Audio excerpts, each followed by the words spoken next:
Today's courtroom proceeding stems from a case that we previously covered on Audit the Audit, involving the March 6, 2024 arrest of an individual named Damien by Deputy Tyree Holdridge of the Douglas County Sheriff's Office in Nevada. Now, because this episode builds directly on the facts and legal issues that were discussed in that earlier coverage, if you've not seen it, or if it has been some time since you last watched it, I strongly encourage you to do so before continuing with this episode, as watching the prior episode will give you the necessary factual context and legal framework to better understand the charges addressed in today's courtroom proceeding. I've included a link in the description down below. After his arrest, Damien was prosecuted in the 9th Judicial District Court in Douglas County on a single charge of obstructing a public officer in violation of Section 197.190 of the Nevada Revised Statutes. As we discussed in the prior Audit the Audit episode covering Damien's arrest, that statute makes it a misdemeanor offense to willfully hinder, delay, or obstruct a public officer in the discharge of their official powers or duties where no other provision of law applies. On June 21st, 2024, the case proceeded to a bench trial, meaning that the charge of obstructing was tried and decided by a judge rather than a jury. This is State against Damien, number 24, CR 181. Bill Murphy on behalf of the state. Good afternoon, Your Honor. Stevie DeSombro with Joy Gilbert Law on behalf of the defendant, Damien, who does appear in person. Parties ready to proceed? Yes, Your Honor. Go yes, ahead. Your Honor. Either party wish to invoke the rule of exclusion? No, Your Honor. Your Honor, the defense would invoke the rule of exclusion. Okay, the rule of exclusion's been invoked. What that means is that if you're here to testify in this case, then you can be inside the courtroom when you're testifying and not otherwise. And you can't discuss your testimony among yourselves or with anyone else except the lawyers in the case. So who's your first witness, Mr. Murphy? Deputy Tyree Holdridge. Deputy Woolridge, I'm sorry, did either one of you wish to make an opening statement? I'll make a very brief opening statement if you want, Your Honor. Do you want me to excuse the witness while he does that? Does it matter? It does not matter to the defense, Your Okay. Honor. I'm just going to briefly reiterate the criminal complaint. Mr. is charged with obstructing a public officer on or about March 6, 2024. Deputy Tyree was on patrol in the industrial park of Douglas County. He came upon a car that was on a curb with items being taken out of the car. He went to investigate to see if there was any criminal activity afoot. He asked Mr. to provide him an ID. Mr. refused. He asked Mr. to sit down. Mr. refused, and Mr. did obstruct deputy's investigation as to whether any criminal activity was afoot. So that's very brief. Okay. All right. You want to raise your right hand? Do you swear under penalty of perjury the testimony you're about to give is true? Yes. Okay, have a seat up here. And tell me your name and spell your last name. Tyree Holdridge. It's Holdridge. Thank you. Deputy Holdridge, how are you currently employed? I'm employed by the Douglas County Sheriff's Office and assigned to the Patrol Division. And were you on patrol on March 6, 2024? Yes, I was. And where were you on patrol? I was on patrol in Douglas County in the middle of town. On March 6th of 2024, did an incident happen that brings you to court today? Yes, it did. Okay. Start at the beginning and tell us where you were, and then we'll take it from there. On March 6th, at about approximately 23 hours, I was patrolling the industrial area of Southgate Drive and Pep Circle. Okay. Let me interrupt you very quickly. That area that you're describing, is that located in Douglas County? Yes, it is. Okay, please proceed. As I was passing the intersection of Pep Circle and Southgate Drive, I observed what appeared to be two males opening the back door of a blue Honda. At that time, Well, let me back up. You said that it was what time at night? 21:23, What does that mean in civilian time? approximately 9:30. And did the two males taking things out of the vehicle arouse your suspicion in any way? Yes, it did. Okay. And as part of your duties as a law enforcement officer with Douglas County, do you patrol the industrial park and look for any criminal activity that might be afoot? Yes, I do. Okay, please proceed. I observed two males that were dressed in dark clothing pulling items out of the back of the vehicle. Because of the area and that it's usually operational during business hours, I made contact with the two males to see if that vehicle belonged to those two subjects or if they were actually attempting to burglarize the vehicle. Where did you position your vehicle in relation to where the suspect vehicle was? I positioned my vehicle, I parked in the middle of the street, turned my spotlights on, and I was south of the vehicle. Did you exit the vehicle? Yes, I Okay. did. Did you activate your body cam? Yes, I did. Okay. And when you parked your vehicle, what were you driving? I was driving a Chevy truck that's fully marked. When you say fully marked, is that vehicle readily identifiable as a Douglas County Sheriff's Office patrol vehicle? Yes, it is. Okay. And when you got out of the vehicle, what were you wearing? I was wearing a full Douglas County uniform that identified myself as a deputy sheriff. Okay. Is that similar to what you're wearing now? Yes, it is. Okay. So you have the badge, Yes, I did. you have the vest, Yes, I did. you have the badges on your shoulder. Yes. If you could stand up and turn around, please. Okay. Do civilians wear that kind of equipment? No, they did not. Okay. So what did you do when you get out of the vehicle? I contacted the two males and asked what they were doing. They told me not to worry about it. I asked them to present their identification to see if the vehicle was actually theirs, because that's what they had said. One person that was there was complied with everything. The other person did not. When you got out of your vehicle, did you have a partner with you? No, I did not. Did you have any backup coming? No, not at that time. I did not. Okay, so is there an extra abundance of caution that as a law enforcement officer you would exercise when you are engaging two unknown people? Yes. Okay, so please proceed. Because I was in a dark, unlit area where there should be nobody, I requested both the two males to sit on the curb so I could figure out what was going on to see if that was their vehicle or their dad's vehicle. One person complied, the other person did not. I asked him for his identification. He told me I didn't need it. He began fidgeting in his pocket and pulled out his phone. I asked him to sit on the curb and he told me he didn't need to. He began reaching in his pocket again, so I grabbed him because I did not know if he had any weapons. It was dark, I was by myself, and I didn't have any backup with me. Went to grab his wrist and he began to pull away, so I took him to the ground. Do you recognize this device? Yes, I do. What is this? It's a USB with a video recording. Do you recognize the white sticker with some writing on it? Yes, What is that? that's my initials. Did you view this USB prior to today? Yes, I did. And what is this a USB of? The incident on March 6th. Okay. I'd like to show him the video before I publish it. Is there an issue on the authentication? Your Honor, I do not believe there's any issue with authentication. Okay. Why don't I move for the admission, well, may I approach the clerk? Go ahead. Thank you. Now I move for the admission of State's Exhibit 1. Is there an objection? No objection, Your Honor. Are the right buttons still pressed here? Looks like they are. Good. What are you guys doing? So Deputy Deputy Holdridge, do you recognize this video? Yes, I did. Is this the video that you previously watched from my office? Yes, I did. Okay. And is this the same video that you put your initials on? Yes, it is. Okay. Having viewed this video, is it a true and accurate representation of what happened on the evening of March 6, 2024? Yes, it is. Okay. And if you can identify where this video came from? Came from my body camera. Okay. And just to make sure that we don't have an issue with jurisdiction, did this happen, this whole incident happen within Douglas County? Yes, it did. Okay. Good. What are you guys doing? Is this your vehicle? Father? Do you guys have your IDs on you? No. Not at all? Tell us what we did wrong? Yeah, you're in a business area. And it's What all business? closed, and I don't know this is your dad's vehicle. Actually, why don't you have a seat? Have a seat right here. Hold the door open. Actually. Have a seat. Sorry, I don't listen to you. Have a seat. Okay, so let's have a very quick conversation about what's happening here. So there's a person on the right hand of the screen. Is that the person that's in compliance? Yes. Okay. Is there a person on the left hand of the screen? Yes. Okay. And were you able to later identify that person? Yes, I did. Okay. Do you see that person sitting in court today? Yes, I do. Would you please identify where they're sitting in an article of clothing that they're sitting? Sitting next to the defense attorney wearing a black shirt.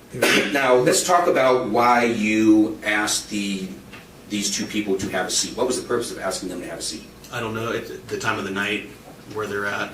I don't know if they have weapons on them. So for my safety, because I didn't have any other backup with me, I requested they sit on the ground until identified so I can conduct if that was their vehicle or not. Okay. And the person on the left who you identified as defendant, did that person comply with that command? No, he did not. 318, can I get a second? You have a seat right here. Don't touch me. Don't touch it. So what was your rationale for going hands-on with Mr. The fact that he was fidgeting in his left pocket, was wearing dark clothing, wasn't obeying commands. I don't know if he has a weapon. There's two of them. There's one of me. So I wanted to be in control at least of one of them. Is officer safety consideration when you're encountering two people at night? Yes. Just to back up to make sure I understand your testimony, is you encountered this situation. What was the purpose of asking those people for the identification? To confirm if they were the registered vehicles of the owner or if they have the same last name as the registered owner on the vehicle. Okay, so you attempted to investigate. Yes. But Mr. interfered or obstructed your ability to do that investigation. Yes. And then you gave him a command to sit on the ground. Is that correct? Yes. Did he refuse to do so? Yes. And at that point, he was fidgeting in his pocket, so you decided to go hands-on? Yes. And was that an officer safety call? Yes. 318, can I get a second? You have a seat right here. Don't touch me. Don't touch it. Get the off me. 10-10. There's a cop on me. Get him off. I said get on the ground. All right? There's a cop on me. Get him off. You're choking me. Get him off. Jonathan, record the. I said get on the ground. I don't know what you're doing. What did I do Have a seat wrong? on the ground right now. What did I do wrong? What did I do wrong? Is your told camera you. on? Yeah, it's on. Get the off of me. Ow! Get off! Leo, roll on your stomach. No! I'm not listening to you. Get the. Let's pause very quickly there. What was the purpose of you telling Mr. to roll on his stomach? So I could put him in handcuffs And why did you make the decision to put him in handcuffs? because I had one other person that was still behind the vehicle. Okay. So was he under arrest for anything, or was he being He detained? was being detained. Off of me. Start recording. End the call. 318. End the call. Start recording, please. End the call. Start recording. Get another unit. Yeah, ID number. Give me your ID number. Where's the sheriff? Stay right there. Get the off of me. Ah, mother. Get on the ground. Why? Because I said. 911. What did we do wrong? I told you what. What's the charge? What's the charge? Get the off me. You're Did you hurting take an me. oath to the Constitution? Because I did. I'm just wondering that. You know, like, I'm a Am I veteran. under arrest? Tell me, am I under arrest? You're being detained. Over what? Over what? We're here. We're allowed to be here. I don't know that. We're working on a I car. don't. It's my car. Hey! It's my car. I don't know this is your car. It looked like somebody was breaking into your car. I did. That's your action? No probable cause? No investigation? Just put him down? It's gonna straight jump up on me, huh? Real gang member, huh? Real big man, huh? Have the shop behind Douglas Radiator. Off of me. I don't know that. Who's your job? Calling you. Okay, well, I'll wait till my partners get here till we Get get. the off of me. You have no reason, you have no probable cause. I do. Over what? Say it.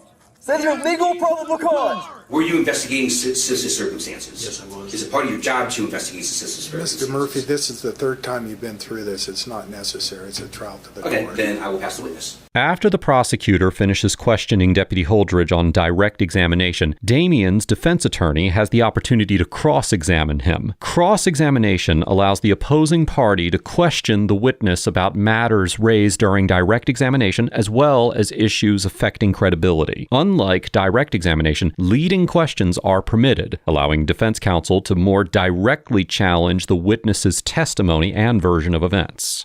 You stated to the state that at the time of this incident at 9:30 in the evening, partially why you approached the situation was because of the fear of what happens at night. What is the importance of this event occurring at night as far as how you then approach your investigation? Do you have any different policies on how you approach an investigation, whether it is daylight or at nighttime? No, I do not. So there was no additional danger because this was occurring at night. There was. So how do you approach that additional danger? You spotlight them and you control the subjects. At what point do you consider that an investigation becomes more dangerous because of lack of daylight? Is it as soon as it becomes dark? Is it at 1 a.m.? Is it at midnight? There's a lot of circumstances. Can you elaborate on that? The time of day, the area they were in. And you said this occurred approximately at 9:30. Yes. There's still a significant amount of people out and about at 9:30, is that correct? Not in this area. I wasn't asking about the area. People are typically still awake and conducting their day-to-day lives at 9:30, correct? Yes. How familiar are you with this particular industrial area? I'm very, very, very familiar. Are you familiar with Douglas Radiator? Yes, I am. Are you familiar that they work there outside of the scope of 8 to 5? They usually don't, And how are you familiar with their business areas? because I'm friends with the owner. When you approach the subjects, do you recall one of the subjects presenting car keys? No, I do not. Can we replay the body camera owner? You guys talk between yourselves. I don't direct that. And we previously reviewed your body cam footage already in court. Yes. If we reviewed the footage, would you recall if either of the subjects presented car keys? If I wash their hands, I guess so. Here we go. Good. What are you guys doing? Is this your vehicle? Father's? Do you guys have your IDs on you? No. This is the same body cam we reviewed earlier, correct? Yes.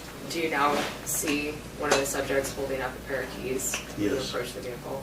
During cross-examination, Deputy Holdridge falsely claims that neither suspect showed him the keys to the vehicle during his investigation. In response, defense counsel uses the deputy's own body camera footage to, quote-unquote, refresh his recollection. Refreshing a witness's present recollection is a common courtroom practice that is used when a witness claims not to remember a fact. The questioning attorney shows the witness a writing or another record, such as the body camera footage here, in order to help them remember the answer to the question. The purpose is not to introduce the record itself as evidence at that moment, but to prompt the witness to testify from an accurate present memory after reviewing a contemporaneous record. After the witness reviews the record, they must testify from their so-called refreshed, independent recollection of the events in question. Did you see those keys at that time? No, I did not. Did you recall either of the subjects stating that it was their vehicle? They stated at it, but if you look at the vehicle, it's not parked in a regular parking spot. It's parked halfway on the street. It could have been stolen. They could have had the keys. Did you take any additional action to ask them about the keys or about their ownership of the car? I didn't even see the keys. Did you ask them any additional questions about their car? Or their Not after ownership of the car? Mr. became uncooperative. Is there any way you could have identified their legitimacy to the car outside of an identification? If they would have provided their identification. Is there any additional way you could have There's legitimized? yeah, I could have. How would that be? They could have complied. Is there no other investigation you could have taken to establish legitimacy of the ownership of the Once they car? become uncooperative, it became an officer safety issue. I'm not going to walk back to my car and turn my back to two people that are wearing dark clothing in a dark, unlit industrial area. What is your reasonable suspicion that a crime is occurring at this? That they're breaking into a vehicle. What is the reasonable suspicion for you to have made the determination that they're breaking into a vehicle? That it's in a dark, unlit business area. The car is parked not in a parking spot. It's parked halfway on the sidewalk. They're not answering any questions. They're wearing dark clothing, and they're in a business area where there's no people. Do you recall what date this occurred? Yes, What was that? March 6th. And that is typically a cold time of year, right? Yes, Typically a time when people wear sweatshirts. yes. Was there anything out of the ordinary that they were wearing sweatshirts? I mean, I was wearing a short sleeve that night. It wasn't that cold. But it's early March, and it's typically cold at night. Yes, So you determine, based upon dark business area, people approaching a car, that's reasonable suspicion to then identify an investigation of a burglarized car. yes, So do you approach people in any dark business parking lot regarding burglarizing a car? yes, I do.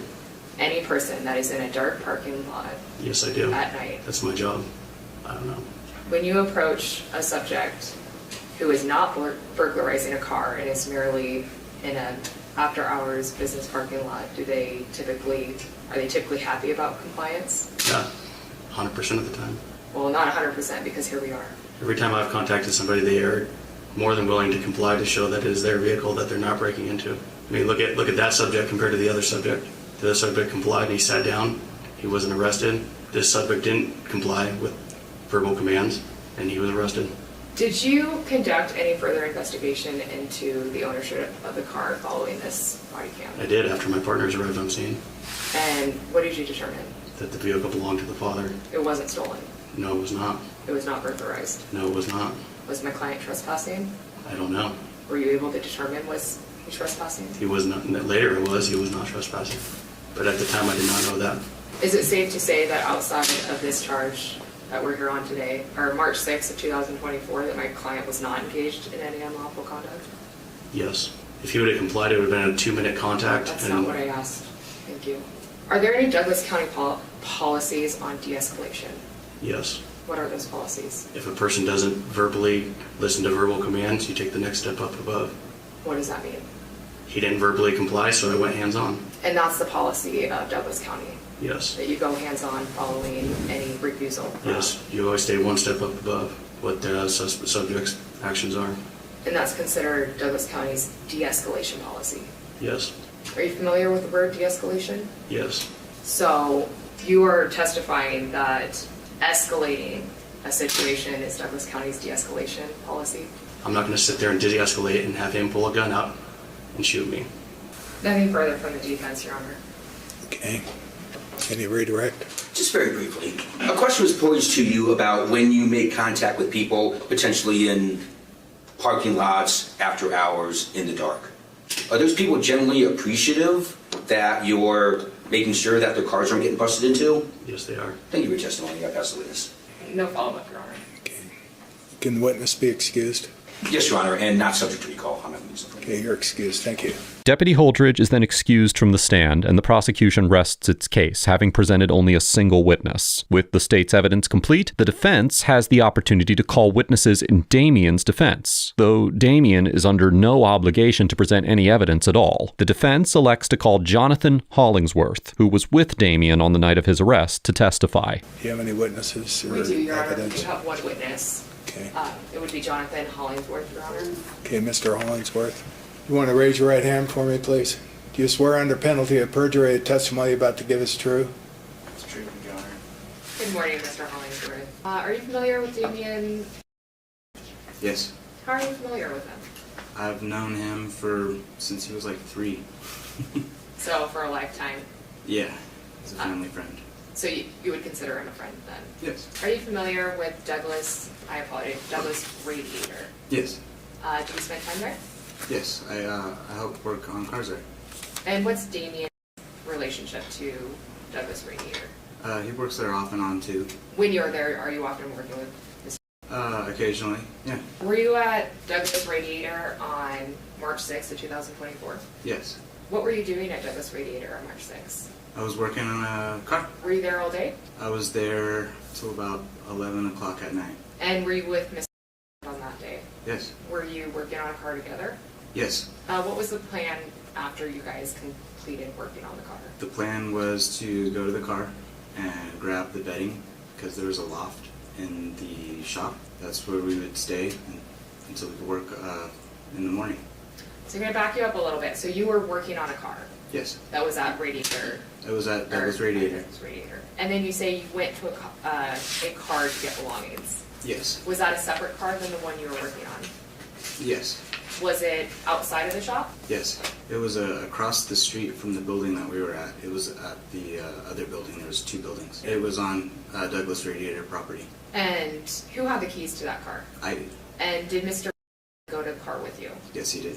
When you got to the car, were you able to find your belongings? Yes. While you were looking for your belongings, did anything out of the ordinary occur? Yes. We were approached by an officer.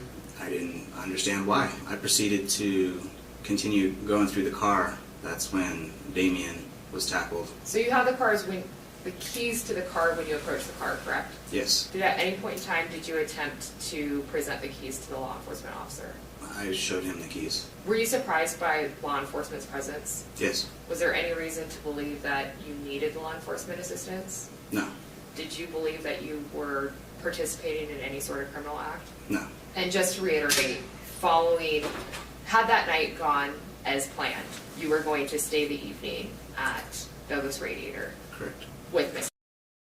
Yes. Nothing further, Your Honor. Mr. Murphy, I don't have any questions for this witness. you can step down. Can he be excused? Yes, Your Honor. You're excused, Mr. Hollingsworth. Thank you for coming in. Do you have anything else? Nothing further, Your Honor. Okay. Once Mr. Hollingsworth finishes testifying, both the prosecutor and defense counsel are given the opportunity to present closing arguments. Closing arguments are not evidence. Rather, they are each side's final chance to summarize the testimony and exhibits already admitted, explain how that evidence supports their respective theories of the case, and argue how the law should be applied to the facts. Attorneys may draw reasonable inferences from the evidence, but they may not introduce new facts or refer to evidence that was not admitted. In a jury trial, closing arguments are often more narrative and fact-driven, aimed at persuading jurors by organizing the evidence into a coherent story while explaining in plain terms the law they are required to follow. On the other hand, in a bench trial, closing arguments are typically more focused on the legal standards and how the evidence does or does not satisfy each element of the charged offense, because the judge serves as both the fact finder and the arbiter of the law. I'll hear closing remarks. Thank you, Your Honor. So, on the evening of March 6, 2024, Deputy Holbrook was on patrol with routinely checking the industrial park, make sure no criminal activity was afoot.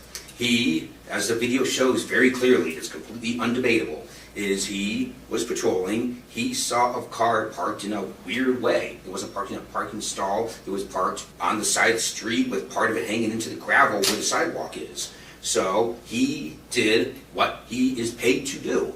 He started an investigation. He developed a reasonable suspicion that there may be criminal activity afoot. So he parked his vehicle in a way that he could try and see what was going on. He was in his law enforcement vehicle. He was dressed in... I forgot to ask him, Mr. Murphy, one of those black pickups with the stenciled sides, or is it a black and white one where you can tell it's a cop car? When I went through the direct examination, I asked to know if there was the markings on the side and if it had the lights on the top, and he acknowledged that they were. Okay. And so he was unmistakably a law enforcement officer. He tried to do an investigation, and he asked them for their identifications. There is always a compromise for officer safety and taking into consideration the feelings of the public when you want to see if a crime is afoot or not. Of course, you don't want to hassle people that are doing nothing wrong, but you also have to make sure that you're going to go home that night and that somebody's not going to pull out a weapon and kill you. So there's a compromise that has to be made. So Deputy Holbrook started his investigation. He asked him for identification. The last witness, Mr. Hollingsworth, started to comply when they didn't produce their identifications, and Deputy Holdridge told them to sit down. Mr. Hollingsworth started to do that, but Mr. said, no, I'm not doing that. Well, based on the time of night, the situation that they were in, and Mr. blatant disregard for the deputy's commands, the deputy again said, no, tried to get him to comply before he went hands-on. Mr. wasn't having any of that. Mr.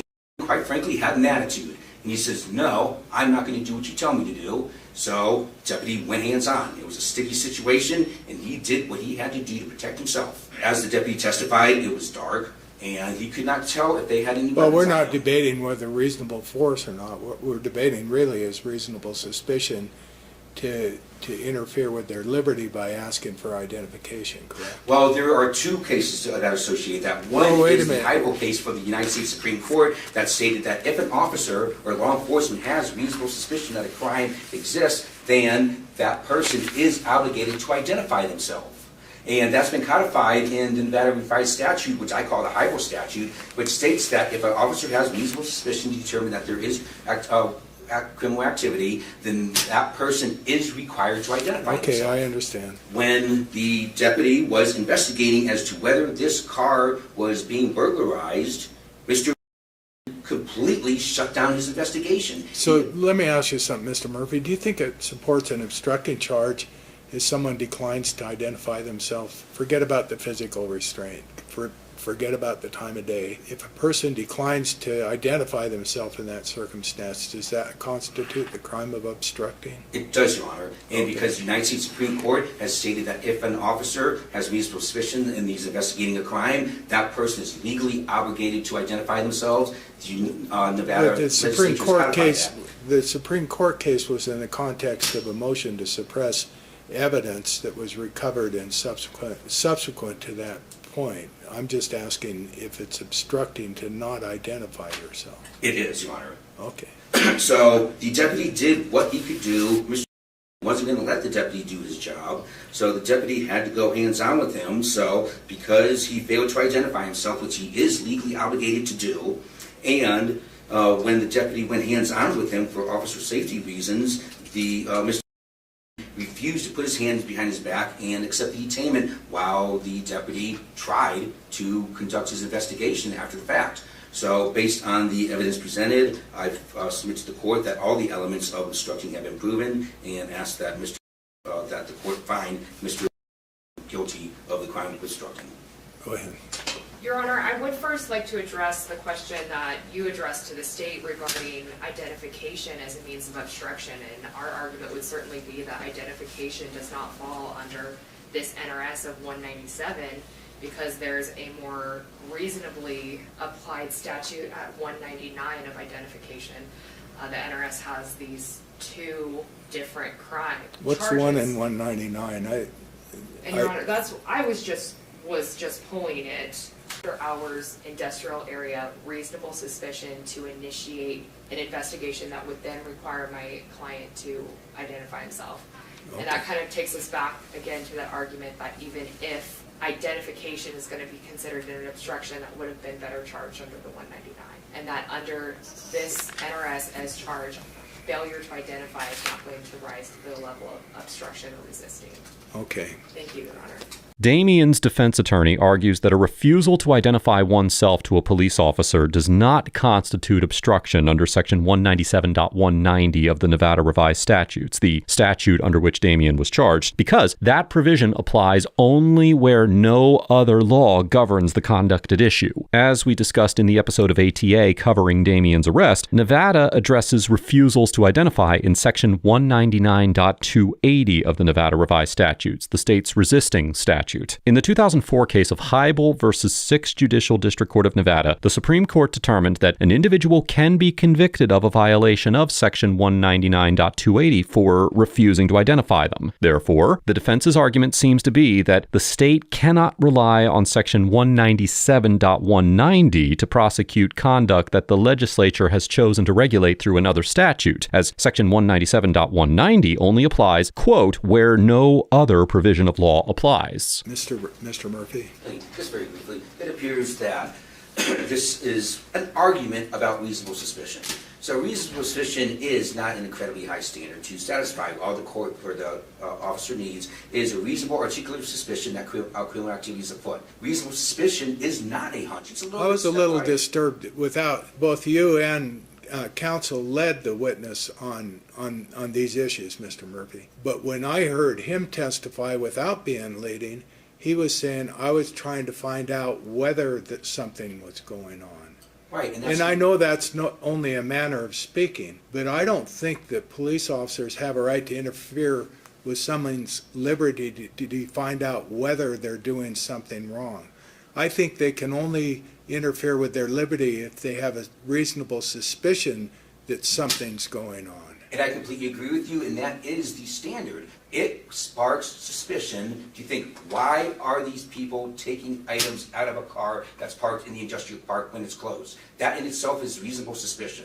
Add that on top of the fact that the way the car was parked in a weird way, he had a duty to investigate. This wasn't some arbitrary fascist dictatorship that said, search everybody and see if they're up to no good. Well, that's what their argument is, though, isn't it?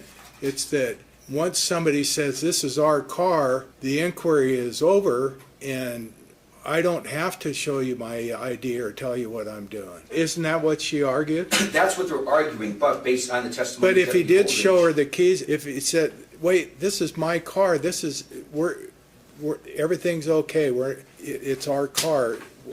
At that point, what reason is there to proceed with the investigation? Because based on the way the encounter went down, the way you demonstrated is the way that it wasn't testified to that happened that way. But your way is a very calm, articulable way to say, hey, this is our car, we're not breaking into anything. But that's not what happened. He testified that he did not see any keys. He testified that he didn't hear anything. Well, he didn't see it because he was trying to maintain control of the situation, and his focus was on the individuals.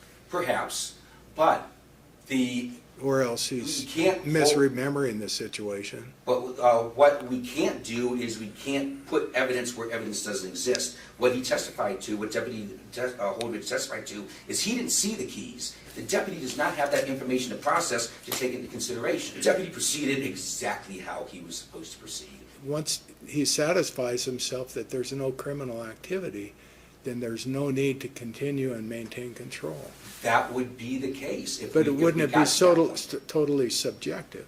Well, if we got to that point, but the point being is Deputy Holdridge... I'm wondering if he got arrested because he was being a jerk instead of because he was doing something wrong. No, because the deputy did testify today that if he had just shown his identification, he could have run the vehicle and made sure that there was no criminal activity afoot. He would have been out of there in, I quote, 2 minutes. Right. So, it was not Deputy Holdridge's ambition to just hassle people. He was... Oh, I'm sure he wasn't trying to hassle him. I agree with you 100% on that. This is somewhat difficult for me, but not too difficult. First, I have to tell you, I've never understood why every circumstance like this has to result in prosecution for a crime. I don't think they've proven that you are guilty beyond a reasonable doubt, but I can tell you this. If you think you're going to sue these guys, you got another thing coming. I have a brother-in-law who acts exactly the same way you did, although he grew up poor and Mexican in Las Vegas. But he's got a chip on his shoulder about the cops, and the minute they talk to him, he turns into a jerk, and he starts giving them lip, and it's a wonder he hasn't been taken to the ground and thrown in jail 6 times. And if you keep doing that, you're going to go to jail 6 more times. So I'm not saying you did the right thing or that the officer did the wrong thing. I'm saying that under constitutional standards, I think he had a reasonable suspicion that criminal activity was afloat. And I think he had a right to approach you and ask you who you were and what you were doing. I can't find beyond a reasonable doubt that you committed a crime in the way that you didn't comply with his direction. But I'm not going to say he did the wrong thing or that you did the right thing, and I hope you can hear me.